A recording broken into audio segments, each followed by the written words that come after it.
This ride takes us through Hyderabad, moving along the city roads during the ride. The mood here is calm and focused, with the sound of the engine carrying us through the changing rhythm of the streets. Let the road unfold naturally as we settle into this stretch. A little further along, this part of the route shows a grounded side of Hyderabad, where everyday movement defines the street. Shops, side lanes, and passing vehicles build a sense of momentum, and the pace stays steady.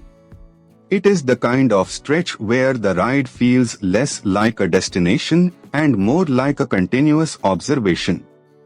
As the ride continues, here is something worth knowing about this part of Hyderabad. Lal Darwaza in the Old City is one of the most famous venues for Bonalu celebrations. That local detail adds depth to what might otherwise seem like a simple road, and it reminds you that every ride here passes through layers of history and routine.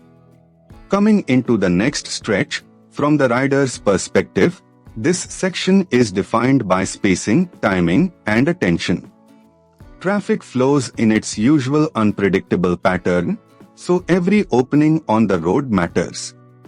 The experience becomes less about speed and more about reading the street early, staying smooth, and keeping the ride controlled.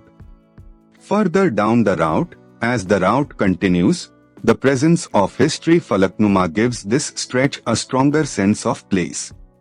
Landmarks like this help anchor the ride because they turn a moving sequence of roads into something memorable. With the road opening ahead, the atmosphere here changes with the hour, and the weather adds its own character to the ride. The road noise, light, and movement around the bike all combine into a very specific riding mood. That is what makes city POV footage work best when the narration supports the scene. As this ride through Hyderabad comes to a close, the journey may be simple, but the texture of the road, the city, and the ride itself is what makes it worth watching.